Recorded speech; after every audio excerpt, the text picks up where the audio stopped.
को बचाएं short circuit, overload और शॉक से। Microtek MCB, taking safety to the next level.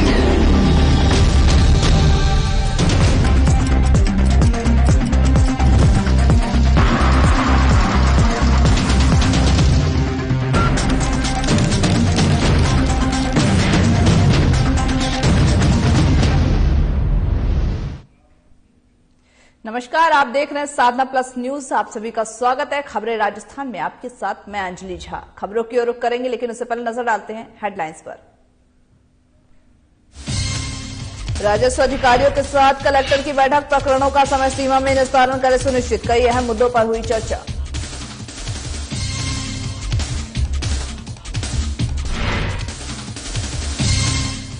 पंद्रह साल की बच्ची से दुष्कर्म, सीबीआई जांच से पहले सबूत मिटाने की कोशिश। घटनास्थल पर नगर परिषद के कर्मचारियों ने लगाई झाड़ू।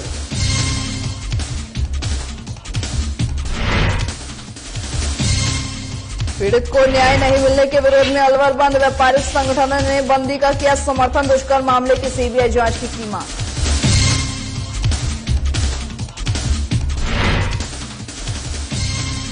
ओम बन्ना टाइगर स्पोर्ट्स ने रक्तदान शिविर का किया आयोजन। शिविर में 66 यूनिट रक्त हुआ संग्रहित। शिविर में युवकों ने किया बढ़ चढ़कर हिस्सा।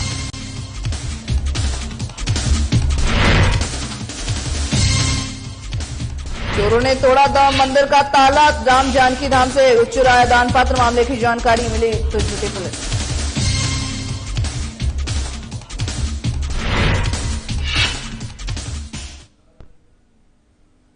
बुलेटिन की शुरुआत करते हैं, जहां पर कलेक्टर ने सभा भवन में आयोजित राजस्व अधिकारियों की बैठक को संबोधित करते हुए कहा है कि राजस्व अधिकारी नामांतरण के शेष प्रकरणों का शीघ्र निस्तारण करने और साथ ही साथ सीमा ज्ञान, भूमि आवंटन, अस्थायी आवंटन, सीलिंग भूमि का कब्जा लेने और साथ ही साथ तकास्मा अतिक्रमण संबंधी प्रकरणों का शीघ्र निस्तारण करवाने की व्यवस्था की है। साथ ही यह भी कहा कि सभी राजस्व अधिकारी राजस्थान संपर्क पोर्टल, अतिक्रमण, अस्थायी आवंटन, सीलिंग भूमि पर कब्जा और साथ ही साथ भू राजस्व अधिनियम, राजस्थान काश्तकारी अधिनियम, गैर खातेदारी से खातेदारी अधिकारी और साथ ही साथ भूमि परिवर्तन, भूमि कन्वर्जन सहित अन्य प्राप्त प्रकरणों में शीघ्रता से निस्तारण करवाना सुनिश्चित करें। वहीं साथ ही साथ उन्होंने कहा कि राजस्व अधिकारी राजकीय सेवायचक और साथ ही चारागाह भूमि पर किए गए अतिक्रमण हटवाने के लिए तत्परता से प्रभावी कार्रवाई कर प्राप्त प्रकरणों का निस्तारण करने की कार्रवाई पूरी करें और समय पर रिपोर्ट भिजवाने की भी व्यवस्था कराएं।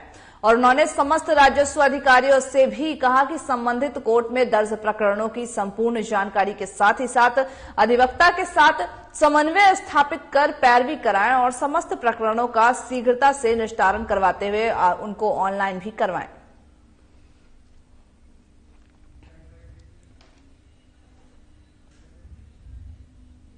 मूक बधिर घटना मामले में पुलिस अभी पूरी तरह से खुलासा नहीं कर पाई है। बता दें कि मेडिकल रिपोर्ट में दुष्कर्म न होने की बात सामने आ चुकी है, तो वहीं पुलिस भी अब तक अपनी जांच में से दुष्कर्म नहीं, एक्सीडेंट मानकर आगे बढ़ रही है। इस मामले में पुलिस द्वारा पूरा सीन भी रिक्रिएट किया जा चुका है। वहीं साथ ही साथ जिसमें एक फूड सप्लाई करने वाले बाइक राइडर को पीड़िता को टक्कर मारी थी, लेकिन पीड़ित परिवार सहित आमजन को नहीं लगा कि यह एक्सीडेंट हो सकता है, क्योंकि बच्ची के गुप्तांग में भी गंभीर चोटें आई थी। वह इस मामले में लगातार चल रहे प्रदर्शन और विपक्ष की मांग के दबाव के चलते ही गहलोत सरकार ने इसे मंजूर करते हुए यह मामला अब सीबीआई जांच के लिए केंद्र सरकार को भेज दिया है। लेकिन अभी सीबीआई जांच की शुरू भी नहीं हुई है और साथ ही साथ जो घटनास्थल यानी कि तिजारा फाटक पुलिया पर नगर परिषद कर्मचारियों ने झाड़ू भी लगाई है। ऐसे लोगों में यह भ्रम पैदा हो गया है कि कहीं सीबीआई के आने से पहले सबूत तो नहीं मिटाए जा रहे। बता दें कि इस मामले में अलवर सांसद बाबा बालकनाथ ने गहलोत सरकार पर सीबीआई जांच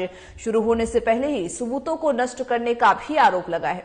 उन्होंने यह भी कहा कि मेडिकल रिपोर्ट में दुष्कर्म नहीं होने से रिपोर्ट की राजनीतिक दबाव के चलते रिपोर्ट बदली गई है।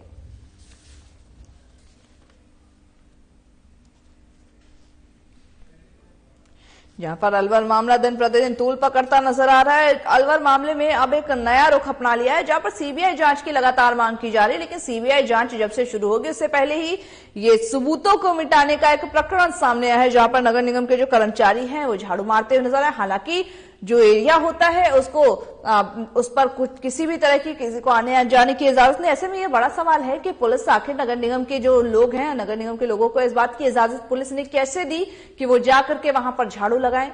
कहीं ये सबूतों को मिटाने का एक प्रकरण तो नहीं है? ये भी एक सवाल है। वही साथ ही आपको बता दें कि मूक बधिर की घटना पर कई दिन बीत चुके हैं, लेकिन अभी तक पुलिस लगातार अपने बातें बदलते हुए नजर आ रही है। कभी इसे दुष्कर्म बताती है तो कभी इस पूरे मामले को एक्सीडेंट के रूप में तब्दील करने की कोशिश की जा रही है। ऐसे में सवाल यह भी है कि क्या इस कांड के पीछे, इस अलवर कांड के पीछे क्या किसी बड़े राजनीतिक का हाथ है जिसकी वजह से जिसको पुलिस बचाने की जरूरत कर रही है? वही साथ साथ पुलिस जो है वो कहीं ना कहीं अपराधियों को बचाने की भी कोशिश कर रही है। एक रुख ये भी देखने को मिल रहा है क्योंकि पुलिस इतने दिनों से कार्रवाई कर रही है, इतने दिनों से जांच कर रही है, लेकिन अभी तक ना तो अपराधी का पता कर पाई है और न ही साथ में ये देख पाई है कि आखिर वो पूरा मामला क्या था।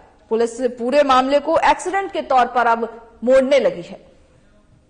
पे सच से पर्दा डालने की विफल कोशिश कई बार कर चुकी है। एक हफ्ता तो ये एस्टेब्लिश करने में लगा कि इंजरी किस किस्म की थी, किस वजह से हुई।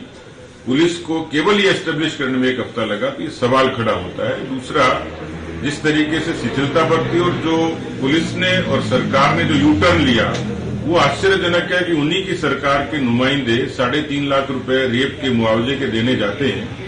तो मुझे लगता है कि सरकार भी एक सच के बदले 100 झूठ बोल रही है। साक्ष्य मिटाने की कोशिश की, दाल में कुछ काला जरूर है, लेकिन ऐसा लगता है कि सरकार अपराधियों को बचाने में लगी हुई है। फोरेंसिक मेडिसिन के एक्सपर्ट्स भी हैं और गायनिकोलॉजिस्ट भी हैं। उन्होंने एक रिपोर्ट हमको प्रेषित की है इंजरीज के टाइप के बारे में। उस पर्टिकुलर रिपोर्ट में डॉक्टर्स ने, क्योंकि हम ज्यादा पूरी रिपोर्ट लीगल बेसिस की वजह से शेयर नहीं कर सकते, लेकिन उनका जो उन्होंने जो ओपिनियन दिया है उसमें उन्होंने 3 चीजें कही हैं। पहला, उन्होंने कहा है कि vagina and hymen is intact, anus is also intact, और साथ ही साथ उन्होंने ये बताया है कि injuries are not suggestive of any kind of penetrative assault. तो अब हमारे पास अभी तक के फैक्ट से जो इन्फॉर्मेशन है और मेडिकल रिपोर्ट से और टेक्निकल एविडेंस से जो इन्फॉर्मेशन है वो ये बताती है कि इसमें दुष्कर्म की संभावना नहीं है। आगे इन्वेस्टिगेशन जारी है।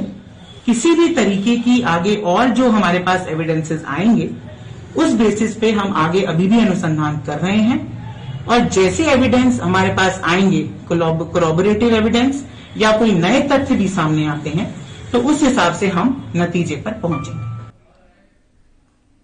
जैसा कि आपने सुना, ये थी अलवर की एसपी जो लगातार कह रही थी दुष्कर्म का मामला ये नहीं समझ में आता। ऐसे में सवाल तो ये भी है कि जब लड़की जो नाबालिग मूक बधिर लड़की थी उसके प्राइवेट पार्ट चोटिल मिला है, लेकिन ऐसे में दुष्कर्म कैसे नहीं हो सकता, ये एक बड़ा सवाल है। खैर, बढ़ते हैं अगली खबर की ओर, जहां पर अलवर में बालिका के साथ हुई दुर्घटना, जघन्य दुर्घटना के बाद से पुलिस प्रशासन के द्वारा बार बार बयान बदलने के खिलाफ व्यापार संघ और सभी संगठन, अधिवक्तागण और साथ ही जो सर्व संघ समिति के संघ से अलवर बंद होने की आश्वासन वही साथ अलवर बंद करने की घोषणा की गई थी, जिसके बाद से संघ जो संघर्ष समिति के सदस्यों का यह कहना है कि पुलिस प्रशासन बार बार अपने बयानों को बदलते हुए नजर आ रही है, जांच को गलत दिशा में ले जा रही है, और अब तो पुलिस ने घटनास्थल से सबूत भी मिटा दिए हैं। वही साथ ही साथ घटनास्थल पर ऐसे कोई सबूत नहीं मिले हैं जिससे यह कहा जा सकता हो कि यह पूरा मामला एक्सीडेंट था।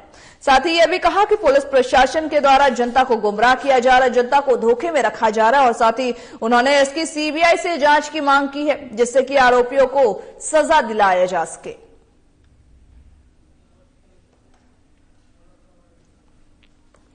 और साथ ही यह भी मामला सामने आता है कि जब पुलिस प्रशासन आखिर किसको बचाने का कोशिश कर रही है, क्या पुलिस प्रशासन अपराधियों को बचाने का कोशिश करे, ये भी एक सवाल है, क्योंकि पुलिस जो है वो लगातार, पुलिस के अगर बयान हम देखें तो डॉक्टर की रिपोर्ट्स के हिसाब से एक बार डॉक्टर के रिपोर्ट्स आते हैं कि जो नाबालिग मूक बधिर लड़की थी उसके प्राइवेट पार्ट में चोट आई है, प्राइवेट पार्ट उसका चोटिल हो चुका है, लेकिन वही दूसरी तरफ रिपोर्ट में यह सामने आता है कि लड़की के साथ दुष्कर्म नहीं हुआ है, लड़की किसी एक्सीडेंट का शिकार तो नहीं हो सकती अगर उसके प्राइवेट पार्ट में चोट आई है। पुलिस लगातार अपने बयानों को बदलते हुए जो जांच है उसको किसी और दिशा में ले जा रही है। वो पुलिस पूरी तरह से ये कोशिश कर रही है कि अपराधियों को अपना अपराधियों को बचाया जा सके और पूरा मामला एक एक्सीडेंट के तौर पर देख रहे। पूरे जो केस की स्टडी है, अगर वो तो रिक्रिएट करके सीन भी देख रहे हैं तो पूरे मामले को रिक्रिएट करके पूरे सीन को एक्सीडेंट के तौर पर देख रही है। लेकिन ये एक बड़ा सवाल है कि आखिर ये एक्सीडेंट कैसे हो सकता है, जब एक लड़की के साथ, एक लड़की की, एक 15 साल की बच्ची के साथ दुष्कर्म जैसे मामले सामने आ रहे थे, लेकिन अब अचानक से आखिर इस पूरे मामले को एक्सीडेंट के तौर पर क्यों बदला जा रहा है? आखिर पुलिस किसको बचाने की कोशिश कर रही है, ये भी एक बड़ा सवाल है। जहां तक अलवर बंद का सवाल है, संपूर्ण अलवर बंद है और किसी तरह का कोई दबाव नहीं है। स्वेच्छा से सभी संगठनों ने आगे जो है अलवर बंद का समर्थन देते हुए आज अलवर बंद किया है और जिससे ये साबित हो रहा है कि सर्व समाज जो है इस घटना के लिए एकजुट है, एक साथ है इस लड़ाई को लड़ने के लिए। सरकार से क्या चाहते हैं? हम ये चाहते हैं सरकार से कि जो सरकार की तरफ से सरकार की एसपी महोदया जो शुरू में का नाम जो है स्टेटमेंट देती है कि ये जो है सामूहिक बलात्कार का कांड है।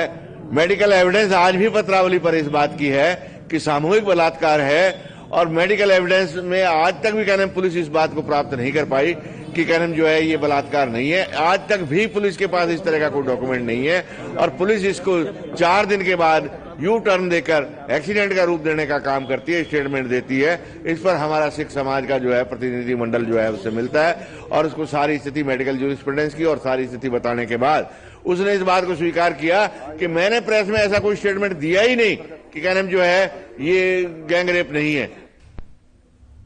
अगली खबर हनुमानगढ़ के रावतसर से है, जहां ओम बन्ना टाइगर फोर्स हनुमानगढ़ की ओर से रावतसर स्थित गुरुद्वारा परिसर में रक्तदान शिविर लगाया गया था। शिविर का शुभारंभ रावतसर उपखंड अधिकारी शिवा चौधरी, ब्लॉक मुख्य चिकित्सा अधिकारी डॉक्टर संजीव चौधरी और साथ ही साथ संगठन के प्रदेश प्रभारी मीडिया प्रभारी प्रदीप पाल और जिला अध्यक्ष रविंद्र सिंह की ओर से किया गया था। बता दें कि शिविर में युवाओं ने बढ़ चढ़कर हिस्सा लेते हुए रक्तदान भी किया है। वहीं साथ ही शिविर में हनुमानगढ़ जिला चिकित्सालय के ब्लड बैंक में 66 यूनिट रक्त संग्रहित हुआ है। इस दौरान ही एसडीएम और बीसीएमओ की ओर से शिविर का निरीक्षण भी किया गया। वहीं एसडीएम शिवा चौधरी ने संगठन की इस पहल को अच्छी शुरुआत बताते हुए कहा है कि इस कोरोना काल में ब्लड बैंकों में रक्त की कमी दूर होगी, साथ ही साथ लोग रक्तदान करने के लिए जागरूक होंगे। वहीं संगठन के प्रदेश मीडिया प्रभारी प्रदीप पाल ने यह बताया है कि पूर्व में रक्तदान शिविर का आयोजन विवाह समारोह में किया जाना था, लेकिन कोरोना काल के चलते शादी समारोह स्थगित कर दिया गया। इस कारण ही संगठन ने गुरुद्वारा परिसर में ही शिविर का आयोजन करने का फैसला लिया। उन्होंने कहा कि कोरोना काल में फिर से ब्लड बैंकों में रक्त की कमी महसूस की जा रही थी और उसको ध्यान में रखते हुए संगठन की ओर से रक्तदान शिविर का आयोजन किया गया था, जिसमें युवाओं ने बढ़ चढ़कर हिस्सा लिया।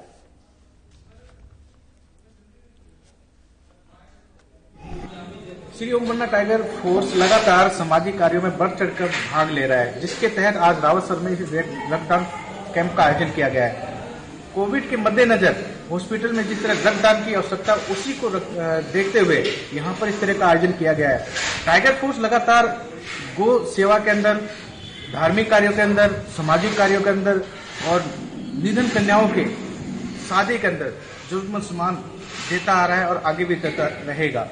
लगातार युवा, सबसे बड़ी बात है कि युवा जो नशे की ओर जाते हैं वो नशे की ओर न प्रेरित होकर इस सामाजिक कार्य की तरफ प्रेरित हो रहे हैं, ये बधाई के पात्र है।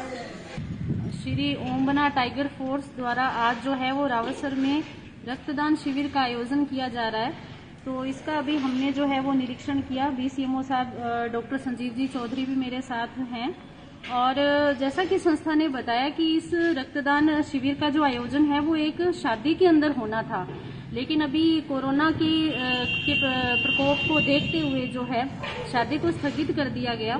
तो इन्होंने जो है अभी गुरुद्वारा के अंदर जो है कैंप का आयोजन किया और ये एक बहुत ही अच्छी शुरुआत है वो संस्था द्वारा की जा रही है और किस तरीके से जो है कोरोना गाइडलाइन की पालना करते हुए और दहेज रहित जो शादियां हैं उनको मोटिवेट करना और रक्तदान को जो है वो मोटिवेट करना, तो इस तरह के जो कार्य हैं वो अधिक से अधिक लोगों द्वारा किए जाएं और धन्यवाद।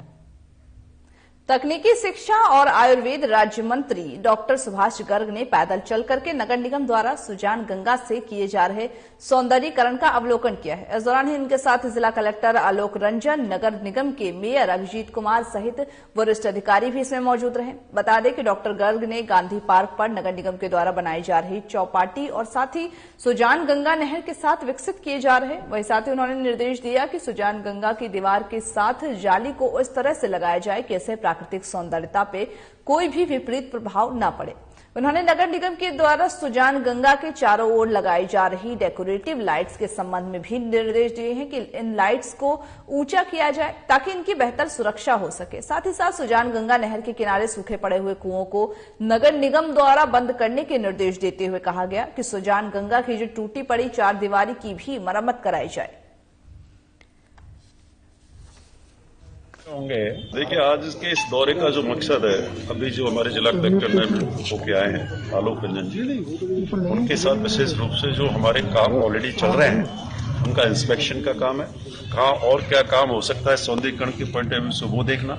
सुजान गंगा का जो चारों तरफ का एरिया है, ये 3-3.5 किलोमीटर का जो पाथ वे है, इसको और कैसे सुंदर बना सकते हैं।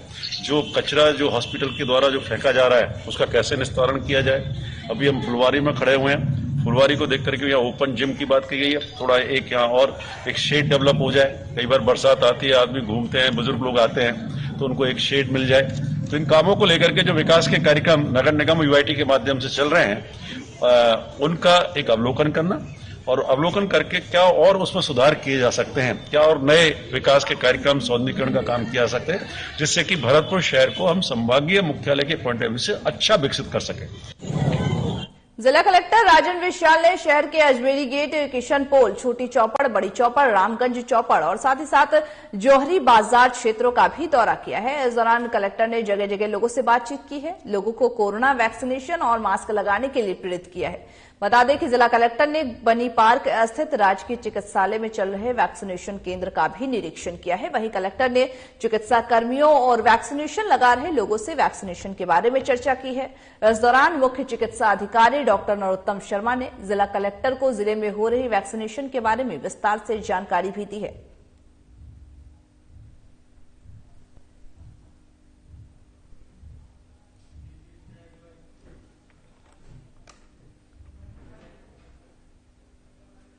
जिला कलेक्टर आलोक रंजन ने एसडीएम कार्यालय का निरीक्षण किया है। वहीं कलेक्टर ने ब्लॉक स्तर के सभी अधिकारियों के साथ बैठक की है, जिसमें कि वैक्सीनेशन की दूसरी डोज लगवाने के लिए निर्देश दिए हैं। साथ ही साथ पेयजल भुगतान की समस्या को लेकर भी समाधान करने के उचित निर्देश दिए हैं। इस दौरान कलेक्टर ने कुम्हारे सीएचसी का निरीक्षण किया है और कलेक्टर ने कोविड वार्ड, सामान्य वार्ड का भी निरीक्षण किया है, जहां पर कलेक्टर ने मरीजों के स्वास्थ्य के बारे में पूछा और साथ ही साथ उनकी हालचाल लेते हुए कोविड की जो गाइडलाइंस है उनका पालन हो रहा है या नहीं, इस बात पे भी चर्चा की है।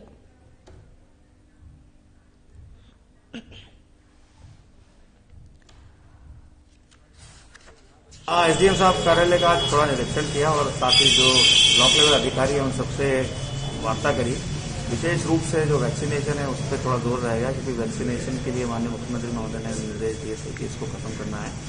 वैसे यहाँ की वैक्सीनेशन की प्रोग्रेस ठीक है, सेकेंड डोज को थोड़ा बढ़ाने की आवश्यकता है। इसके अतिरिक्त जो बाकी पेयजल, पंचायत की समस्या है, कहीं किसी तरह के भुगतान की समस्या आ रही है, बाहर ने भी यहाँ स्वागत किया, इन्होंने भी अपनी 1-2 समस्या बताई है। कोशिश करेंगे इनका समाधान जल्दी समय रहते करें।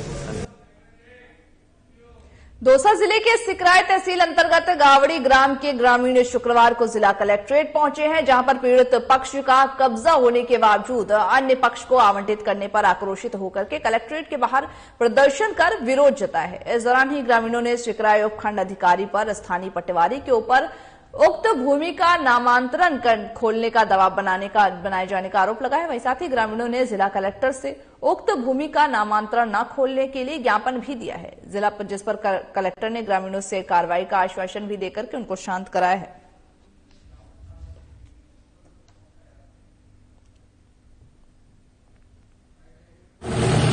तहसील सिकराय जिला दौसा में पौलीपुरी पंचायत में 5 बीघा सवायचक बचा है, उसको भी एसडीएम साहब द्वारा अलॉटमेंट कर दी गई है। और हमारे गांव में कोई भी सिवाय तक जमीन नहीं है, पूरी पंचायत में ही नहीं है सर। ठीक है। उसमें के रास्ता जा रहा हुआ है, ग्रेवल रोड है। हाँ।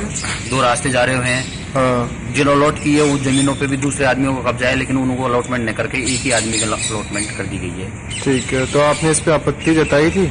आपत्ति लगा दी सर, लेकिन हमको थोड़ा बाद में ठीक पड़ा है सर, और नामांकन भी कल खोल दिया गया है। और हमारी पटवारी जी द्वारा दबाव बनाया गया नामांकन खोलने का, उन्होंने मना करने पर भी उन्होंने नहीं खोला, फिर उन्होंने खोल दिया गया। हमने आपत्ति वहां भी लगाई है सर।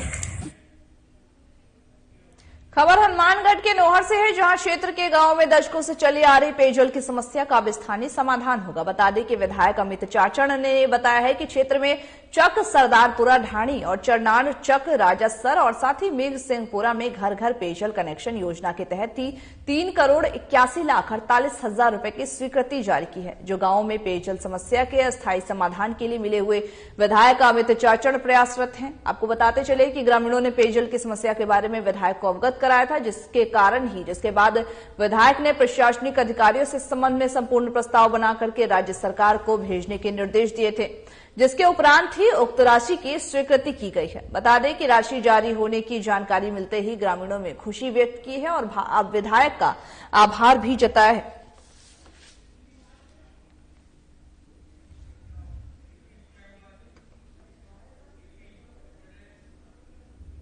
जयपुर की कच्ची बस्ती जवाहर नगर में पिछले कई महीनों से पानी की समस्या के चलते ही स्थानीय निवासियों को परेशानियों का सामना करना पड़ रहा था। आपको बता दें कि स्थानीय निवासियों को कई किलोमीटर दूर चल के पानी लाना पड़ रहा था, उनको मजबूर होना पड़ा था। वहीं साथ ही स्थानीय जो निवासी हैं उनका कहना है कि बस्ती में 2 दिन में एक बार ही पानी आता है।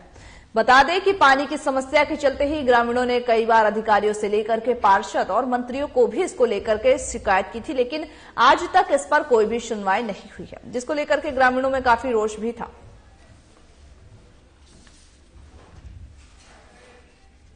लेकिन ये है कि हम ये चाहते हैं कि जो अपने जो सफाई कॉलेज के पास में जो एक्सीडेंट होता है, अभी थोड़े दिन पहले हमारे एक जवान मौत हुई थी, करीबन 37 साल का लड़का था, 37 साल का, तो वो बड़ा दुख हुआ था। और आए दिन हम ये चाहते हैं कि मतलब ये आए दिन हम सूचना भी देते हैं, हम ये चाहते हैं कि जवाहर नगर जिला नंबर 1 जो सफाई कॉलेज है वहाँ हमारी कर्मी हो जो ट्रैफिक है उसको डिवाइड करता है। अच्छा, यहाँ पर पानी की लापरवाही, पानी की भी लापरवाही है। पानी है जो हमने पार्षद साहब को बोला है, चुनाव था हमारे यहाँ पे सुनीता जी, तो उनको कहा था हमने, तो उन्होंने ये कहा कि भाई हम करवा देंगे, अभी तक तो कुछ हुआ नहीं।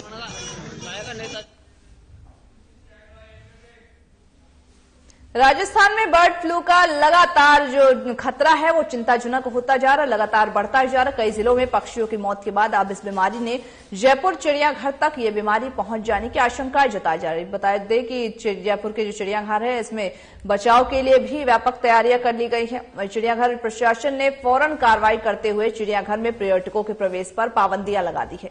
कोरोना के मामले बढ़ने से यहां भी इसका असर देखने को मिल रहा है। इसके साथ ही साथ चिड़ियाघर के जो सभी जानवर हैं और साथ ही पक्षियों की जांच कर इनमें होने वाली कोई भी बीमारी का पता लगाने के लिए समय समय पर इनके सैंपल लिए जा रहे हैं और दवाइयां भी इनको दी जा रही है। आपको बताते चले कि इससे पहले जयपुर में पिछले दिनों ही हुए कौवे की मौत के बाद से उनकी रिपोर्ट पॉजिटिव आई थी। बीमारी की आशंका को देखते हुए चिड़ियाघर में सोडियम हाइपोक्लोराइड का छिड़काव भी कर दिया गया था। वहीं बता दें कि राजस्थान के अब तक 33 में से 13 जिलों में बर्ड फ्लू के पॉजिटिव हो चुकी है, जिसमें कई छोटे बड़े शहरों को भी शामिल किया गया है, जिसमें कई पक्षी जो हैं वो मर रहे हैं।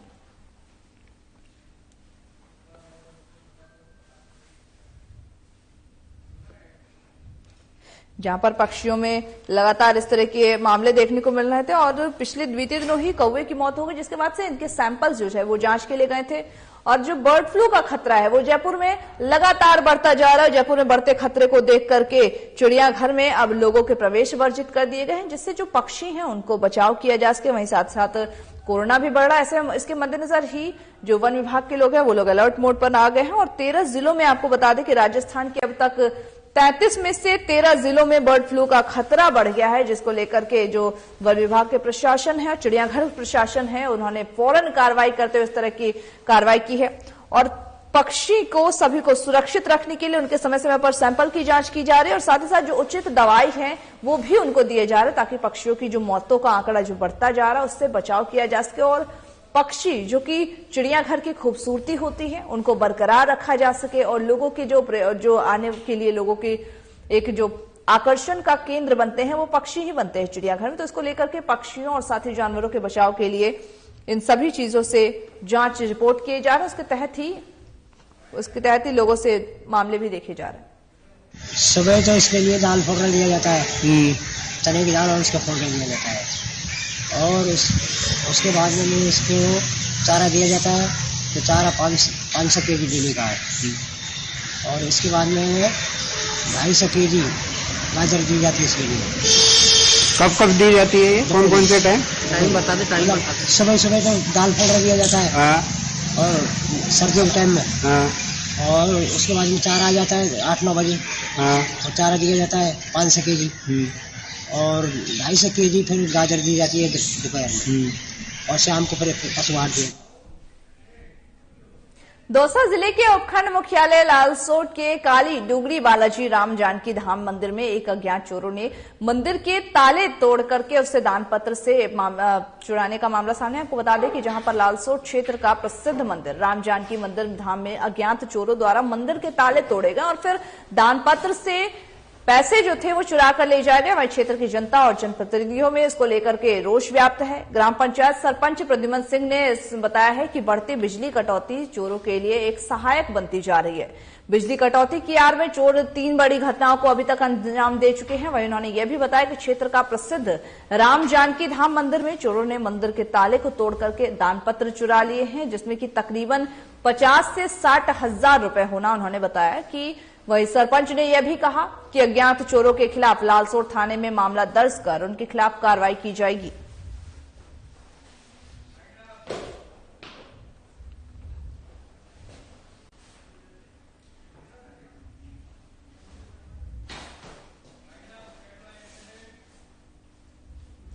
खबरें राजस्थान के हमारे इस बुलेटिन में बस इतना ही। मुझे दीजिए इजाजत और तमाम बाकी खबरों के अपडेट्स के लिए बने रहिए हमारे साथ और देखते रहिए साधना प्लस न्यूज।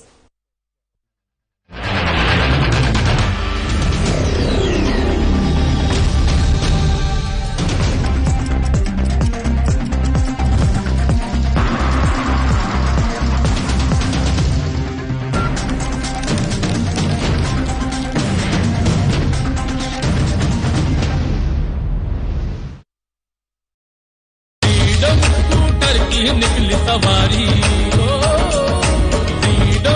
आजादी की नई उमंग उकाया फ्रीडम के संग 11 करोड़ से भी ज्यादा भारतीयों का भरोसा उकाया इलेक्ट्रिक व्हीकल।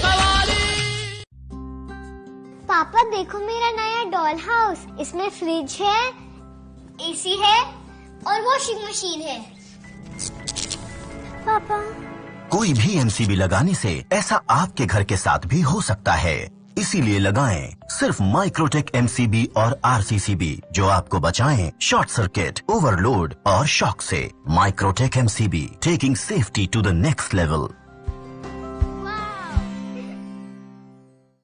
पंजाब है जसप्रीत का ठिकाना, मुंबई है आदर्श का आशियाना, केरल का गोविंद निवासी, कोलकाता में जन्मे है काशी।